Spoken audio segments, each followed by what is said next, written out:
দিনটি ছিল 18ই মে। আমরা চলে গেছিলাম আমাদের নিকটবর্তী বৌদ্ধ বিহারে।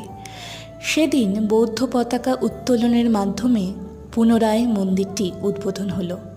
মন্দির সংস্কারের পর সেদিন প্রথম বহু জায়গার মানুষ এক স্থানে একত্রিত হয়েছিলেন। ভান্তেদেরকে সম্মানের সাথে আপ্যায়ন করা হলো। তাদের মন্ত্রপাঠের মাধ্যমে সঙ্গদান পরিপূর্ণ হলো।